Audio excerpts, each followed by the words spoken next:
The town of Red Valley had a way of making decisions for people who never asked to be decided for. That morning, the air carried a dry prairie wind that brushed through wooden porches and dusted the main street in a soft cold haze. The town hall bell had already rung twice, and by midday, nearly everyone knew why they had been called together inside the hall. The atmosphere was tight with anticipation. Men in worn hats stood beside women holding folded letters, and all eyes eventually drifted toward the front where the town council sat behind a long wooden table. At the center of their discussion was a matter that had unsettled Red Valley for weeks: the future of the sheriff's widow. She stood at the edge of the room, still dressed in simple black mourning attire.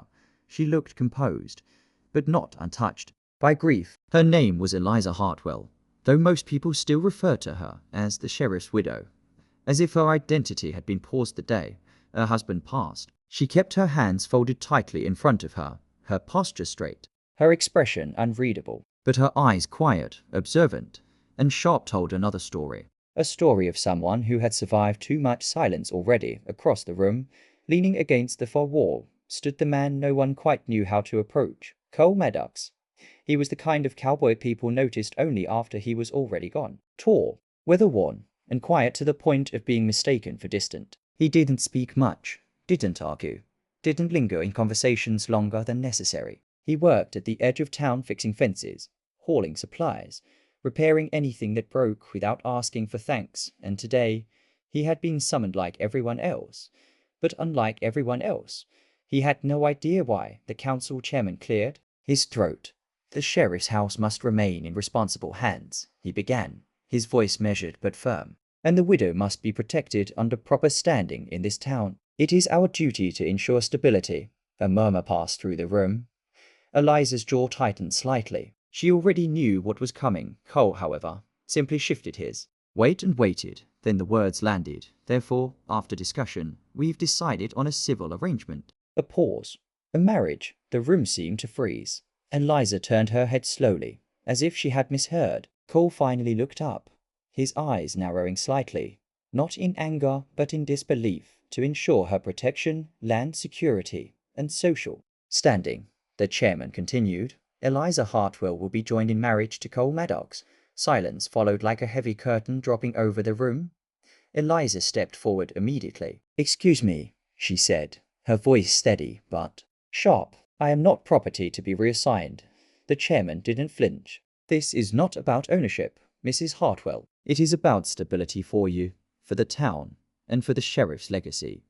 Her fingers curled slightly, but she didn't raise her voice. "And what of my choice?" That question hung in the air longer than anyone wanted to answer. Cole finally spoke. His voice was low, rough from disuse, but calm. "I didn't agree to this. It wasn't anger. It was fact." The council member glanced at him. "You are a man of responsibility. You have no family to your eyes, no obligations. The land you work on overlaps with hers. It is practical.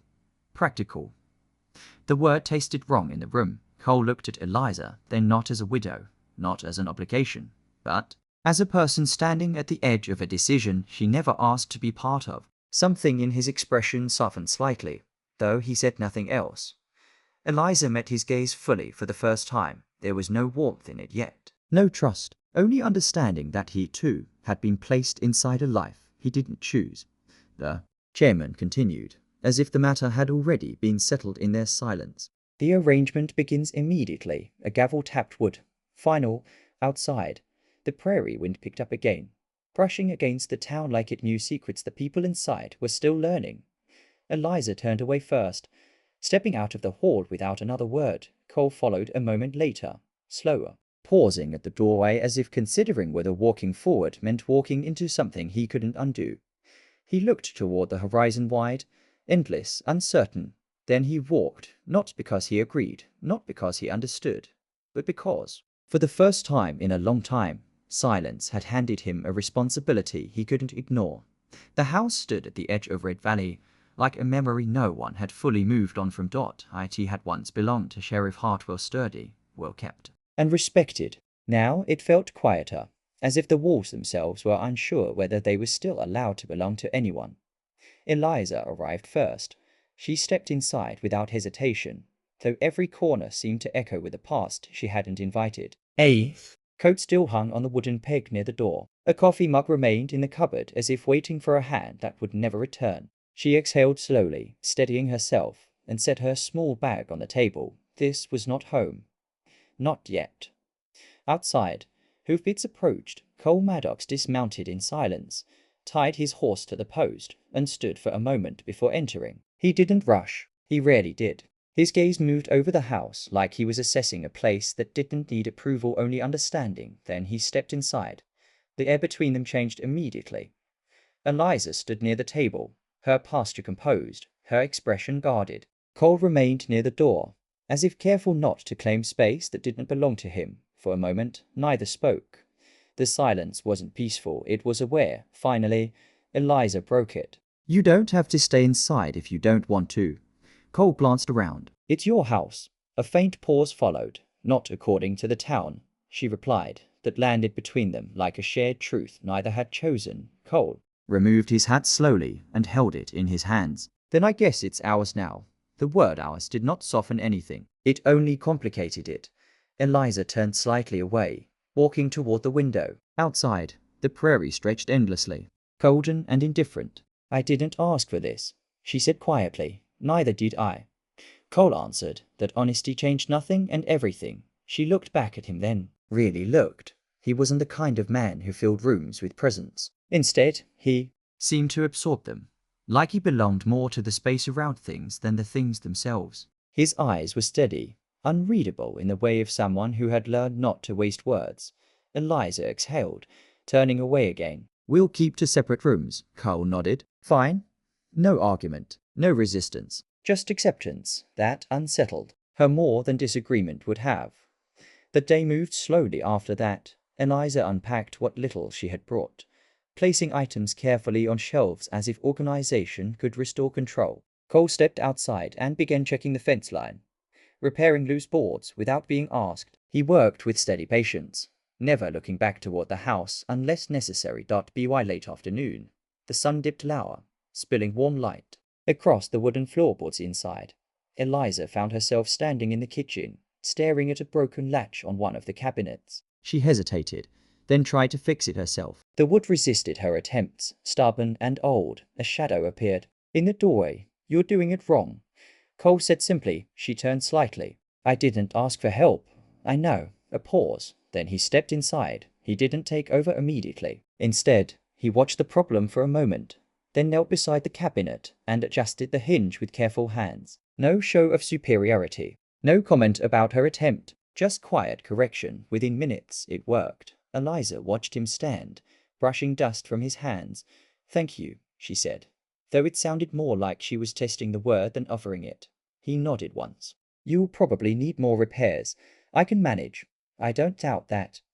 Another pause settled between them. It wasn't comfortable, but it was no longer hostile either. That night, the house felt even larger. Eliza lit a small lamp and sat near the window, staring out at the darkening prairie. Cole stayed outside longer than necessary, leaning against the fence line, watching the horizon as if it might explain what words couldn't. They lived under the same roof, but they were still strangers, not enemies, not companions, just two lives, placed too close together, waiting for something neither of them had agreed to call fate. Morning in Red Valley arrived gently, as if the prairie itself was careful not to disturb anyone still holding onto the weight of yesterday. Eliza Hartwell rose before the sun fully touched the horizon. Sleep had been shallow, again filled with fragments of memory she didn't invite and silence she couldn't escape. Still, she moved with purpose. That was something grief had never taken from her. Downstairs, the house was already awake in its own way. Creaking wood, soft wind slipping through the gaps, the distant call of a bird over the open fields. But something else was different. Freshly chopped firewood stood neatly beside the porch. A repaired gate latch clicked smoothly when tested, and the water pump no longer leaked. Eliza paused at the doorway, noticing it all without immediately acknowledging it. Her eyes narrowed slightly, as if she were trying to decide whether the changes were an intrusion or a kindness. Cole Maddox was nowhere in sight. Of course, he rarely announced himself. She stepped outside, the morning air cool against her face. The prairie stretched endlessly, glowing in soft gold light. And there, near the far edge of the property, she finally saw him. Cole was working along the fence line again. No hurry, no wasted movement, just steady, patient effort pulling posts back into place, tightening wire, reinforcing sections that had weakened over time. He worked like a man who understood that broken things didn't always need fixing all at once. Just enough stability to stand another day. Eliza watched him for a long moment. Then she walked toward town. Red Valley was already awake. The general store door was open. Horses were tied along the posts. Conversations paused slightly as she passed through the street. Not out of disrespect, but observation. The sheriff's widow still carried herself like someone who refused to disappear. Eliza didn't acknowledge the stares. She never had. Inside the town hall office, she reviewed the sheriff's old ledgers. There were reports still unfinished, land disputes still unresolved, and supply requests that had been ignored after his passing. She read each line carefully. Then she signed her name where his had been. A clerk hesitated. Mrs. Hartwell, those duties they were his.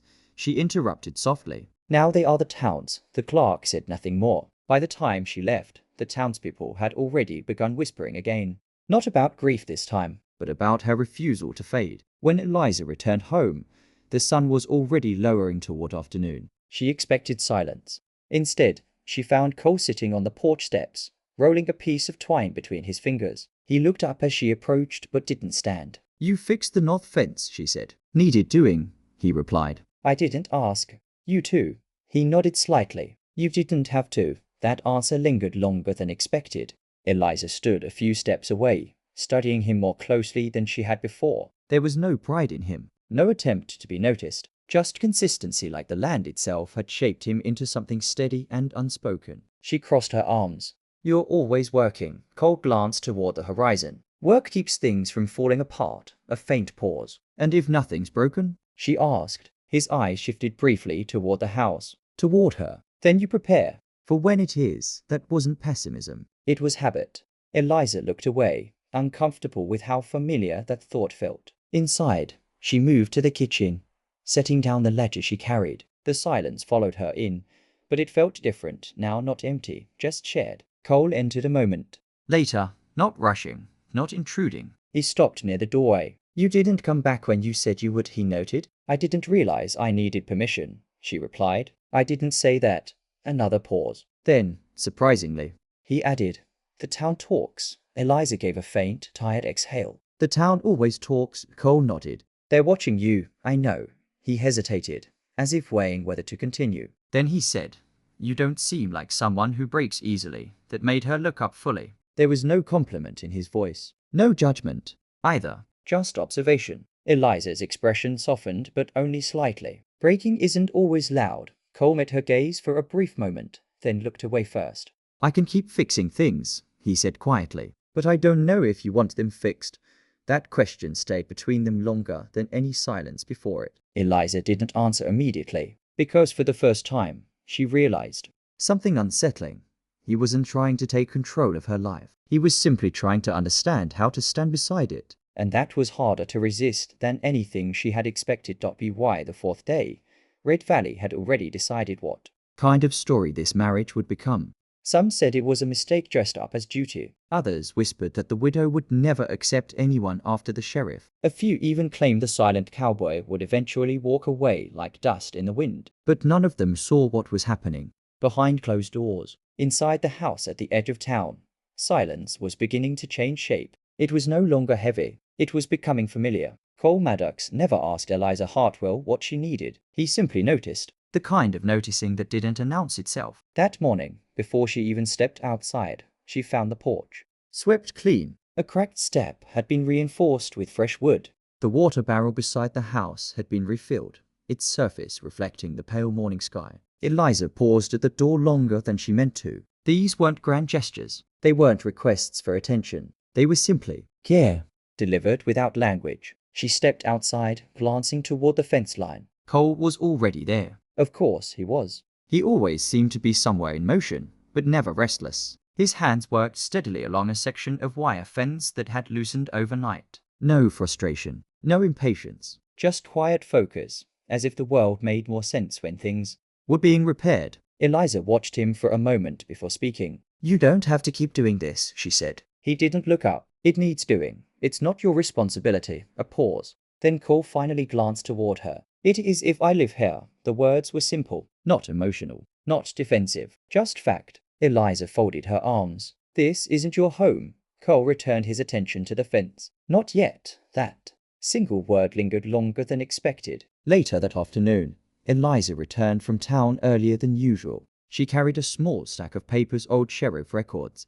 She had begun organizing herself. Her steps slowed as she approached the house. Something was different again. The front porch had been repaired further. A loose railing had been tightened. Even the garden edge had been cleared of overgrown weeds, revealing the outline of flower beds long neglected. Eliza set the papers down on the table inside, her expression unreadable. Then she turned and went back outside. Cole was sitting under the shade of the barn roof, sharpening a blade not dramatically, not with any sense of threat, but with steady precision. He glanced up as she approached, but didn't move otherwise. You've been fixing everything, she said. He shrugged slightly. It was already broken. That's not what I mean. He stopped sharpening. A quiet pause followed. Eliza took a step closer, her voice more controlled now. You're acting like this place depends on you. Cole met her gaze. It doesn't.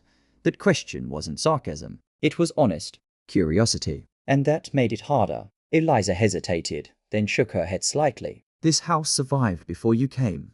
I don't doubt that, he said calmly. But survival isn't the same as care. The words settled between them like dust after wind. That evening, something unexpected happened. A storm passed far in the distance, not close enough to threaten, but near enough to darken the sky and stir the air. The wind pressed against the house, testing old wood and loose shutters. Eliza moved through the rooms, checking windows, tightening latches that had begun to rattle. When she reached the back door, she found Cole already there, holding it steady. He had noticed the wind before she did. Neither of them spoke. He simply adjusted the latch, reinforced the hinge, and made sure the door would stay secure, then stepped aside. Eliza stood still for a moment. You didn't have to come in, she said quietly. Cole looked toward the darkening prairie. It's just wind. That's not the point. A pause. Then, softer than before, she added, you don't have to keep fixing everything around me. Cole finally looked at her then. Not in challenge, not in distance, but in something closer to understanding. I'm not fixing you, he said. The words were simple, but they landed with weight. Eliza didn't respond immediately, because no one had ever said that to her before. Not like that. Not without expectation. The wind pressed again against the house, but inside, nothing shifted. For the first time, Eliza noticed something she hadn't before. Cole wasn't trying to fill the silence between them. He was simply standing in it, with her, and somehow, that silent presence felt more respectful than any promise Red Valley had ever offered. The prairie had a way of making time feel slower than it actually was. By the fifth day, Eliza Hartwell had stopped expecting silence to feel empty. It no longer did. It felt occupied, like something lived inside it now. Something steady and unspoken. Cole Maddox was part of that change.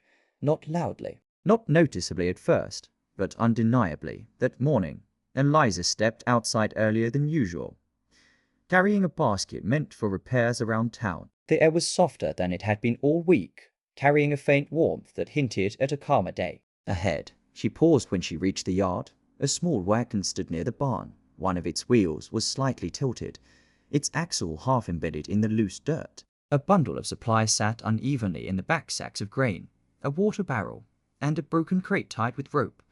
Cole was already there. Of course he was. He knelt beside the wheel, inspecting it with careful attention. His sleeves were rolled up, his hat resting nearby on the wagon bench. He didn't look frustrated, just focused, as if solving problems was as natural as breathing. Eliza approached slowly. You're leaving? Cole glanced up briefly. Taking supplies into town, she nodded once, then noticed the tilt of the wheel again. That won't make it down the ridge road. I know. A pause. Then Eliza folded her arms. So you were going to fix it before telling me? I was going to fix it, he corrected calmly. That made her exhale through her nose. Not quite amusement, not quite irritation. You assume I don't need to be involved in things that affect my own house. Cole stood slowly, brushing dust from his hands. I don't assume that. Then what do you assume? He looked at her for a moment longer than usual. That you already handle too much alone. The words weren't sharp. They weren't accusing. They were observant. And that was somehow worse. Eliza did respond immediately. Instead, she stepped closer to the wagon, Studying the broken axle. If it breaks halfway to town, you'll lose half the supplies. I Won't let it break, Cole said. You can't guarantee that. I can reduce the chances. That quiet confidence unsettled her more than disagreement ever had.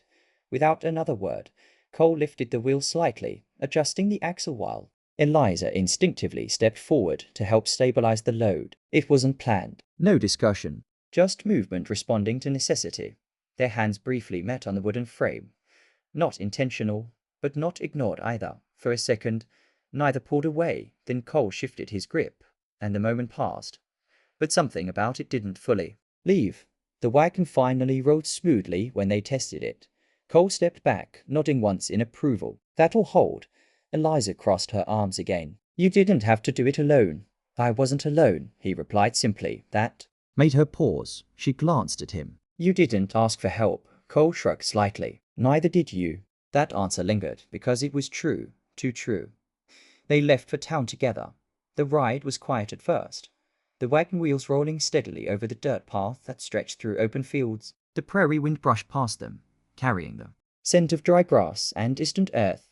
Eliza sat upright, hands folded in her lap, eyes focused ahead. Cole held the reins loosely, letting the horses set the pace. For a while, neither spoke, but silence didn't feel like distance anymore. It felt shared. Halfway to Red Valley, the wagon slowed near a small creek crossing. The water was shallow, reflecting the sky like a moving mirror. Cole guided the horses to a stop. One of the straps securing the supplies had loosened during the ride. Without thinking, Eliza reached over to tighten it. Her fingers brushed Cole's. Again. This time, neither of them pulled away immediately. The moment stretched longer than before. Eliza glanced up. Cole was already looking at her. No words. No interruption. Just awareness. The kind that doesn't demand attention, but holds it. Anyway, then, quietly, Cole reached past her and secured the strap properly, his hand briefly covering hers as he did. Not possessive, not hesitant, just steady. When he finished, he didn't move away immediately, neither did she. For a moment, the world around them seemed to pause. The creek's reflection, the distant wind, even the sound of the horses shifting their weight. Eliza was the first to break the stillness. We should keep moving, she said softly. Cole nodded. Yeah, but neither of them sounded like they wanted to rush when they finally crossed into town. Something had changed, though neither could have explained exactly what. The wagon rolled forward, steady now, but the space between them felt different. Not smaller, not closer, just aware.as. If both of them had noticed, for the first time, that silence didn't always separate people. Sometimes it connected them. Red Valley never stayed quiet for long. Even when nothing truly changed, the town had a habit of creating its own version of events, shaping stories out of half-seen moments and incomplete understanding. And now, the sheriff's widow and the silent cowboy had become its favorite subject. By the time Eliza Hartwell and Cole Maddox returned from town, word had already spread faster than the wagon wheels that carried them in. They hadn't done anything remarkable. At least, not in their eyes. But to Red Valley, small details became large assumptions. A shared wagon ride. A repair done side by side. The fact that Cole had been seen walking a step behind Eliza rather than ahead. None of it was extraordinary, but all of it was noticed. Eliza felt it the moment they crossed back into town limits. The glances were subtle but present. A woman near the general store paused mid-conversation. Two men by the hitching post lowered their voices. Even the shopkeeper's eyes lingered a second longer than necessary when she stepped down from the wagon. Cole noticed too, but didn't react. He never did. He simply guided the horses toward the edge of the street, as if the town's attention were no different from the wind. Eliza stepped onto the dirt road, adjusting her basket in her arms. That's enough supplies for now, she said quietly. Cole nodded. We'll need more soon.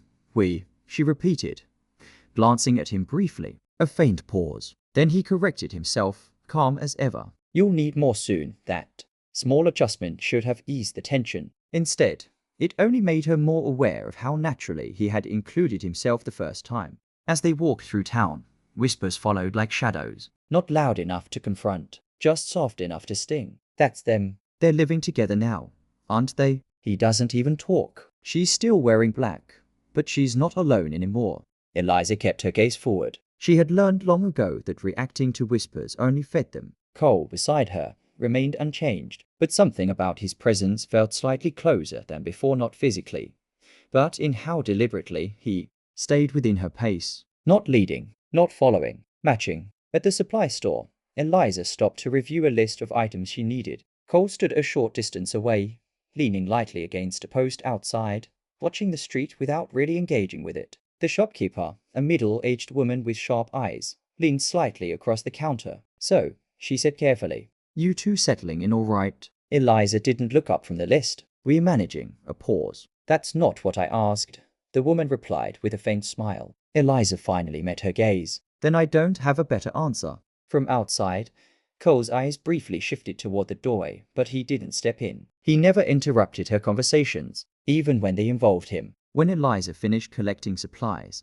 she stepped back outside to find Cole already waiting near the wagon. He took the heavier sack from her without asking. She noticed that. "You don't need to do that," she said. "I know," he replied. That again. Simple acknowledgement. No justification. No expectation. Just action. As they prepared to leave town, a small group of townspeople gathered near the corner of the street. Not openly confronting, just observing. Eliza felt it again, that pressure of being seen without being understood. One of the men spoke quietly to another. "She's changing," the reply came just as soft. "Or he is."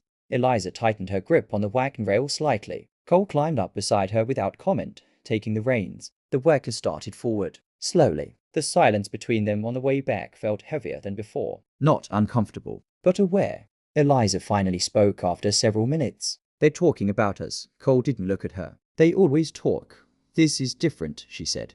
A pause. "Is it?" he asked. She hesitated, because she wasn't sure how to answer that. It wasn't the talking that felt different. It was what they were talking about. Not the widow, not the cowboy, but the space between them. The wagon crested a small hill overlooking their property. The house stood in the distance, warm light catching on its wooden frame. Cole slowed the horses slightly. Eliza watched it too. Then, quietly, she said, "They think this is temporary." Cole didn't respond immediately. Then softly, "Is it?" That question lingered longer than the road ahead. Eliza didn't answer, not because she didn't have one, but because she was beginning to realize she wasn't sure anymore. When they reached the house, Cole stepped down first, then reached up instinctively to steady her descent. Eliza hesitated just long enough to notice that she didn't mind his hand being there. That realization unsettled her more than the town's whispers ever had, because the town could misunderstand. But she was starting to understand something herself, and that was far more dangerous. The Prairie had a way of pretending nothing mattered while quietly changing everything. By the 7th evening, Red Valley had settled into its usual rhythm again. The whispers still existed, but they had softened into background noise. People watched, but less closely now, as if waiting for something inevitable to confirm their theories. Inside the house at the edge of town, however, something was shifting in a way no one could see. Not loudly, not suddenly, but undeniably. Eliza Hartwell stood near the kitchen window as dusk poured across the prairie like melted gold. The sky stretched endlessly, streaked with fading orange and soft violet. She wasn't reading the ledger in her hands anymore. She had stopped pretending to focus on it. Her thoughts kept drifting elsewhere. To the way Cole Maddox moved through the house without claiming it. To the way his presence didn't intrude on silence, it steadied it. To the way she no longer noticed when he was nearby, until he wasn't. Outside, a soft sound broke the stillness. Wood shifting. A step on the porch. She didn't need to look to know it was him.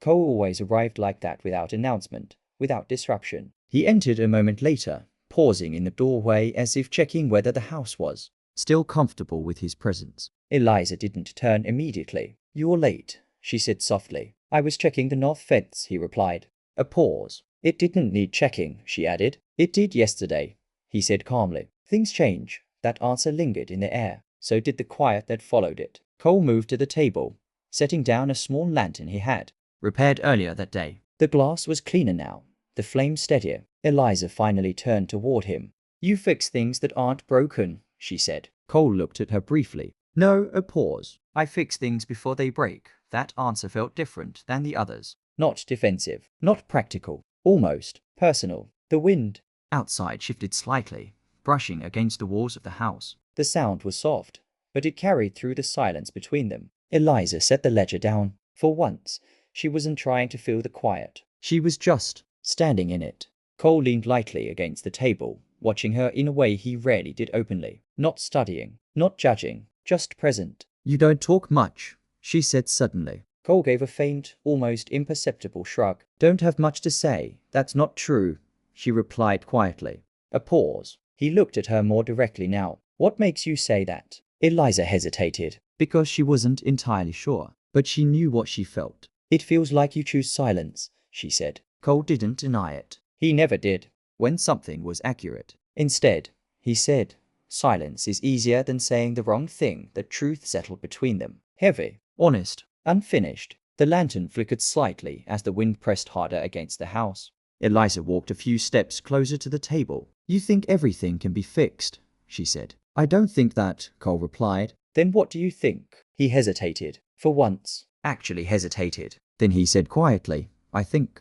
Some things don't need fixing. That made her stop. The space between them felt different now. Not large. Not small. Just charged with something neither had named yet. Eliza met his gaze fully. There was no tension in his expression. No expectation. Only quiet certainty that he would not move first unless she did. That realization changed something in her breathing. Outside, the prairie wind slowed again, as if even it was listening. Eliza spoke softly. Why did you stay? Cole didn't answer immediately. Not because he didn't know, but because the answer mattered. Finally, he said, because leaving felt wrong. A pause. And staying? She asked. His eyes didn't leave hers. Still does sometimes. That honesty broke something open in the air between them. Not dramatically. Not violently. Just enough to let everything they hadn't said finally exist. Eliza took one step closer, then another. Cole didn't move away. Didn't move forward either. Just waited. Not in expectation, but in respect. When she finally stopped in front of him,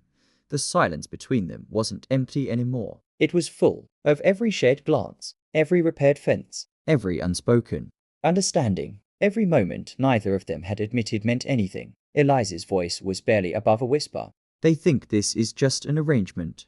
Cole's reply was just as quiet. Is it? She didn't answer right away. Because she finally understood the danger of that question. It wasn't about the town anymore. It was about them. The lantern light flickered again. Eliza reached up slowly, not hesitant anymore, but certain in a way that surprised even her. Cole didn't stop her. Didn't anticipate it. Didn't rush it. He simply waited. When her hand touched his, it wasn't accidental. And when she leaned in, it wasn't uncertain anymore. The kiss was not sudden. Not forceful. Not dramatic. It was quiet. Like everything between them had been building toward this exact moment, without either of them realizing it. Years of silence collapsing into a single truth neither had spoken. When they finally separated, neither stepped back immediately. Neither spoke. Because nothing needed to be said. Not yet. Outside, the prairie remained unchanged. But inside, the house at the edge of Red Valley, everything had shifted, and neither the widow nor the silent cowboy could pretend otherwise anymore. Morning came slowly to Red Valley, as if even the sun hesitated to touch what had changed the night before. The prairie was calm to calm in a way that felt almost intentional. The wind moved gently through tall grass, carrying the scent of earth, still holding onto yesterday's warmth. Birds called in the distance, but the sound felt softer, as if the world itself had decided to speak in lower tones. Inside the house at the edge of town, silence no longer felt empty. It felt different, shared. Eliza Hartwell stood near the kitchen window, her hands resting lightly on the edge of the counter. The ledger she usually carried was still there, unopened. For the first time in a long time, she wasn't looking for something to organize, fix, or complete. She was just standing, breathing, existing in the stillness without trying to escape it. Behind her, Cole Maddox moved quietly through the room, not avoiding her, not approaching her, just present. He placed a small cup of coffee on the table without a word. Eliza turned slightly. Thank you, she said softly. Cole nodded once. You're welcome. The exchange was simple, but it wasn't the same simplicity as before. Something had changed in how the words landed between them. Outside, Red Valley was already awake. The town had noticed the shift before either of them stepped beyond their door, not because anything obvious had been announced, but because people could sense when a story stopped being speculation and started becoming reality. The widow no longer moved like someone holding onto the past, and the silent cowboy no longer stood at a distance. They moved differently now, closer, not visibly, but undeniably, when they finally stepped outside together. The morning light caught the porch in a warm glow. Cole paused briefly, adjusting the saddle on the horse. Eliza stood beside him, watching not him working, but the ease with which it now happened between them. In no hesitation, in no uncertainty, just rhythm, like two lives that had finally stopped resisting the same direction. They rode into town together. This time, there were fewer whispers, not because curiosity had faded, but because certainty had replaced it. Red Valley watched them pass, but no longer with confusion, now with recognition. At the general store, Eliza dismounted first. Cole followed, tying the horses without rushing. The movement between them was natural, now quiet coordination instead of careful distance. The shopkeeper greeted them with a look that was softer than before. "You two seem Settled, she said carefully. Eliza met her gaze calmly. "We are." No hesitation, no correction. Just truth. Cole didn't add anything. He didn't need to. Outside again, as they walked back toward the wagon, a light breeze moved through the street. The sound of it felt different, now not tense, not uncertain, just present. Eliza glanced at Cole. "You're quieter today," she said. A faint hint of something almost like warmth touched his expression. "I usually am," he replied. "That's not what I mean." He looked at her briefly. I know that small acknowledgement carried more weight than any long conversation might have done. As they reached the wagon, Cole paused, not because something was wrong, but because something didn't need to be rushed anymore. Eliza noticed. "You don't have to keep waiting for things to break," she said quietly. Cole considered that for a moment, then he replied, "I'm not waiting anymore." A pause. Eliza looked at him more closely. "Then what are you doing?" He met her gaze, this time. There was no distance in it, only certainty. "Living in it," he said. The ride back was slower than usual, not out of hesitation but intention. The prairie stretched endlessly around them, golden and calm, as if it had always known this version of their story would come. Eliza leaned slightly against the side of the wagon, no longer guarding the space between them the way she once had. Cole held the reins loosely, not controlling the journey so much as guiding it. For the first time, neither of them felt like they were being placed into something. They felt like they were choosing it. When they reached the house, Cole helped her down from the wagon without thinking about it. Eliza didn't pull away, not anymore that evening. They stood outside together as the sun lowered over the prairie. The sky burned softly, with orange and gold stretching endlessly over Red Valley. The wind was calm, brushing lightly through the grass like a quiet